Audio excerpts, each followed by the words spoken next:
بسم اللہ الرحمن الرحیم۔ السلام علیکم 10th کلاس۔ جیسے کہ بیٹا آپ کو معلوم ہے کہ ہم درس الرابع جو چیپٹر ہے ہمارا اس کو ہم ختم کر چکے ہیں، اور آج ہم نے اس کی ایکسرسائز کرنی ہے درس الرابع الف کی۔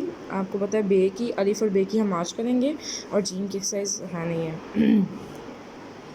پہلا سوال ہے، سبق کی ابتدا میں رسول اللہ کو کن باتوں کی تلقین کی گئی تھی؟ تو رسول اللہ کو تلقین ہیڈنگ لکھی گئی۔ اس کے بعد سورہ الاحزاب میں رسول اللہ کو درج ذیل باتوں کی تلقین کی گئی تھی۔ اے نبی، اللہ سے ڈرتے رہنا، کافروں و منافقوں کا کہا نہ ماننا، اور جو کتاب تم کو اور تمہارے پروردگار کی طرف سے وحی کی جاتی ہے اس کی پیروی کیے جانا، اور اللہ پر بھروسہ رکھنا کیونکہ وہی کارساز و کافی ہے۔ اس کے بعد جز نمبر 2 ہے، سورہ احزاب میں منہ بولے بیٹے کے بارے میں کیا ہدایت دی گئی ہیں؟ تو نمبر کہتے ہیں منہ بولے بیٹے کو۔ سورہ احزاب میں منہ بولے بیٹے کے بارے میں درج ذیل ہدایات دی گئی ہیں۔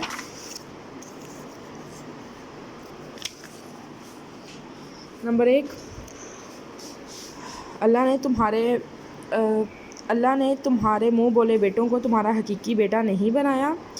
اس کے بعد ہے منہ بولے بیٹوں کو ان کے حقیقی باپوں کے نام سے پکارو، اور یہ منصفانہ اور درست ہے۔ اور اگر تم ان کے حقیقی باپ کے نام کا نہ پتہ ہو تو یہ تمہارے دینی بھائی ہیں اور تمہارے دوست بھی ہیں۔ اللہ کا حکم آ جانے کے بعد اگر کوئی انہیں منہ بولے باپوں کے نام سے پکارے تو وہ گناہ گار ہوگا۔ ٹھیک ہے، یعنی 3 حکم آئے تھے بیٹا منہ بولے بیٹوں کے بارے میں۔ نمبر 1 کیا تھا کہ وہ تمہارے حقیقی بیٹے نہیں ہیں۔ ٹھیک ہے، نمبر 2، ان کو منہ بولے بیٹوں کو بھی اپنے حقیقی باپوں کے نام سے پکارو، اور ان کا جو ریلیجیس اسٹیٹس ہے وہ کیا ہے کہ وہ ہمارے دینی بھائی ہیں۔ اس کے بعد درس الرابع بے ہے۔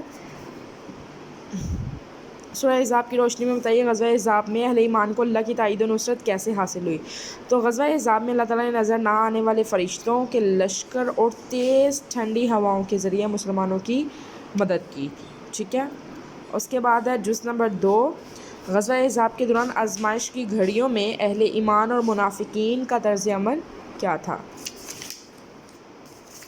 تو سب سے پہلے ہم مینشن کریں گے یہاں پر اہل ایمان کا طرز عمل۔ غزوہ احزاب کے دوران آزمائش کی گھڑی میں مومنین صادقین کا ایمان متزلزل ہونے کی بجائے اور بڑھ گیا، اور اپنا سب کچھ حتیٰ کہ اپنی جانیں بھی خدا کی راہ میں دینے کے لیے تیار ہو گئے اور بے مثال استقامت کا مظاہرہ کیا۔ منافقین کا طرز عمل، منافقین اور وہ لوگ جن کے دلوں میں بیماری تھی صاف صاف کہہ رہے تھے کہ اللہ اور اس کے رسول نے جو وعدے ہم سے کیے تھے وہ فریب کے سوا کچھ نہ تھے۔ آپ کو پتہ ہے منافقین جب بھی کوئی مصیبت آتی تو منافقین، جیسا کہ ہم نے پڑھا تھا کہ منافقین کہتے تھے کہ مطلب وہ لڑائی میں حصہ نہیں لیتے تھے، طرح طرح کے بہانے بناتے تھے۔ الموقعین کے بارے میں کیا ارشاد ہے؟ الموقعین کے بارے میں ارشاد درج ذیل ہے، جبکہ الموقعین کہتے ہیں جنگ کے کام میں رکاوٹ ڈالنے والے کو۔ جب بھی خطرے کا وقت آ جائے تو اس طرح آنکھیں پھرا کر تمہاری طرف دیکھتے ہیں جیسے کسی مرنے والے پر غشی طاری ہو جائے، مگر جب خطرہ ٹل جاتا ہے تو زبان درازی کرتے ہیں، اور یہ لوگ ہرگز ایمان نہیں لائیں گے، اس لیے اللہ نے ان کے سارے اعمال ضائع کر دیے ہیں۔ ٹھیک ہے بیٹا، یہ تو تھا آپ کا آج کا لیکچر۔ ان کویشچن آنسرز کو نوٹ ڈاؤن کر لیجیے گا اور اچھے سے یاد کر لیجیے گا۔ ٹیک کیئر، اللہ حافظ۔